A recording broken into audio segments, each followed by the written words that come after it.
You've been there, stuck in traffic. The cars in front of you are crawling, while the lane next to you seems to be flowing like a highway. You signal, and you switch lanes. But then, the moment you switch, the lane you were just in starts speeding up, and your new lane slows down. It feels like someone is playing a joke on you. But relax, this isn't just happening to you. It's an experience millions of drivers face every day. So, how does this happen? Let's examine this situation together. Is the lane next to us really going faster, or is our brain playing tricks on us? Today, we will find the answer. First, we need to understand this. Our brain does not perceive reality exactly as it is. It constantly interprets, filters, and sometimes distorts information coming from our environment. This experience in traffic is a game our brain plays on us. Our brain is an incredible organ, but it has limited capacity. Millions of pieces of information reach our brain every second, but we can only pay attention to a very small fraction of them. That's why our brain has developed a filtering system. The brain decides what to pay attention to and what to ignore. So, what does your brain do when you are in traffic? You are bored, stressed, and trying to get somewhere. Your brain is looking for ways to escape this situation, and you look at the lane next to you. But you don't just look, you look selectively. Here is the critical point. When a car in the lane next to you goes faster than you notice it. You say, "Look, that car is going faster than me." But what do you do when a car in the lane next to you goes slower than you? You don't even notice it, because your brain doesn't find that information important. You already know you're going slow. Someone going even slower doesn't mean anything to you. We only pay attention to information that confirms our expectations. If you think, "The lane next to me is faster," your brain looks for and finds evidence to support this thought. It ignores evidence to the contrary. Let's say there are two lanes, and both are moving at the same average speed, say 60 kilometers per hour. But traffic flow never proceeds in a straight line. Sometimes it speeds up, sometimes it slows down, sometimes it stops. You are in your lane, locked onto the car in front of you. The faster that car goes, the faster you go.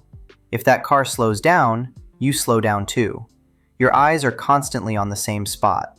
But when you look at the lane next to you, it's a different situation. The cars in the lane next to you are passing you by. This constant change and movement send a message to our brain. They are going fast. But what is really happening? Some cars in that lane are going faster than you. Some are slower. But you only notice the fast ones because they enter and exit your field of view. Think of it this way. There is a car in the lane next to you going slower than you. This car stays in your field of view for a long time because you are going faster than it or at the same speed. But your brain doesn't find this car interesting and doesn't pay attention to it. Then, a car faster than you comes along in that lane. It zooms past you and your eyes follow it. You say, "Look, another one passed." As this happens over and over, you conclude, "The lane next to me is definitely faster." Another important factor is our reference point. In traffic, we use our own car as the reference. We create the perception that I am stopped, others are moving.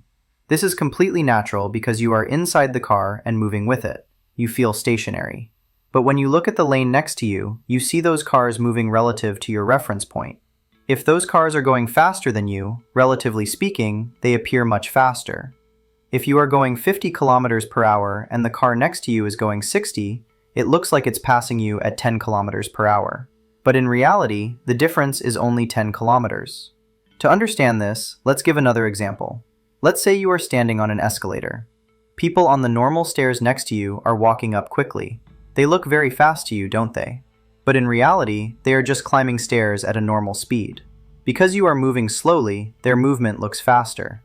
Now let's go back to the interesting part we talked about at the beginning. You switch lanes thinking the lane next to you is going faster. What happens next? The lane you were just in starts speeding up, and your new lane slows down. First, when you switch lanes, you usually cut in front of a slow-moving car. Second, you cause the cars behind to slow down while you merge. Someone makes room for you, brakes, and the traffic flow is disrupted. Consequently, the lane you entered slows down a bit more. Third, and perhaps most importantly, you now have a new reference point. The lane you just thought was fast is now your lane, and you are locked onto the cars in that lane. When you look at your old lane, it is now the other lane, and the same perceptual illusion kicks in. Now the cars in your old lane are passing you, and you say, "I switched to the wrong lane." To understand how traffic flows, we need to know the concept of traffic waves. Traffic is not a fluid like water. Traffic is the result of decisions made by individual humans, and every driver has a different reaction time, different speed, and different following distance. When one driver brakes, the driver behind also brakes. But the driver behind reacts a little later and brakes a little harder. This effect spreads backward and grows. Eventually, even though there is no accident or obstacle, traffic slows down or even stops. These waves occur at different times and in different ways in each lane. While a wave forms in one lane, the other lane might be more fluid.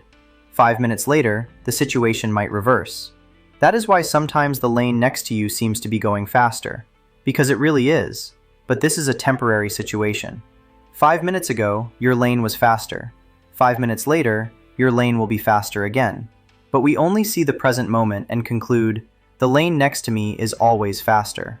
Scientists have conducted research on this subject and reached interesting results. If two lanes are going to the same destination and traffic density is the same in both, in the long run, both lanes reach the destination in almost the same time. The difference is usually a few minutes, sometimes even just a few seconds. So, the lane next to you is not systematically going faster. On average, it is pretty much the same. In some cases, switching lanes slows you down even more because the process of switching takes time and disrupts the traffic flow. Now let's dig a little deeper. Why do we obsess over this so much?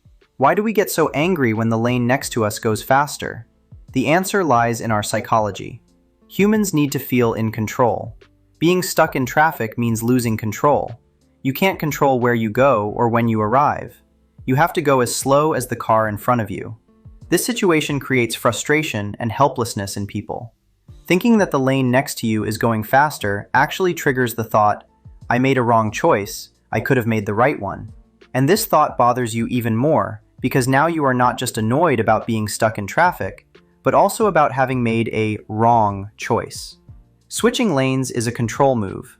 You send a message to your brain saying, "I am doing something. I am not staying passive."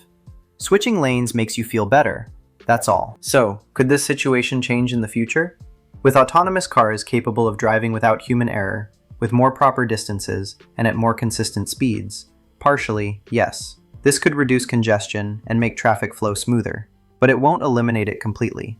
If there are cars on the roads, even if they are autonomous, traffic will still flow slowly. But the psychological dimension might change. If you are not behind the wheel, if you don't have to control it, maybe the lane next to you going faster won't bother you as much. You sit back, look at your phone, and don't care about the traffic. With everything we've learned, you've gained a lot of awareness. First, you now know that the lane next to you is not really going faster. This is a perceptual illusion. Even this knowledge can make you a little more relaxed in traffic from now on. Second, make your lane choice right from the start. If your exit is on the right, stay in the right lane. If you are on a long journey and your exit is far away, stay in the middle lane. Pick a lane and stay there. Constantly switching lanes won't get you there faster. It will only cause you more stress. Third, accept your travel time. If getting to work takes 30 minutes, accept those 30 minutes. Instead of stressing out trying to save 10 minutes, accept the 30 minutes and look for ways to make that time more enjoyable. Listen to podcasts, listen to music, listen to audiobooks. Fourth, keep your following distance open. If there is enough distance between you and the car in front, you don't have to do the same thing when that car slows down or speeds up. You can drive at a smoother speed and brake less. This both saves fuel and creates a less stressful driving experience. In conclusion, the lane next to us going faster in traffic is an illusion, a game played by our brain. But this knowledge doesn't make being stuck in traffic any easier. Traffic is still annoying, still stressful, but at least now we understand why we feel this way. And maybe this understanding can make us slightly calmer, slightly more patient drivers.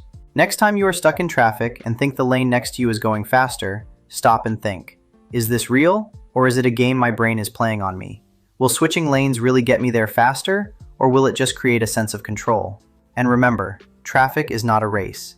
It's not worth stressing out to arrive a few minutes early. Relax, enjoy your music, and accept that sometimes life moves slowly. See you in the next video.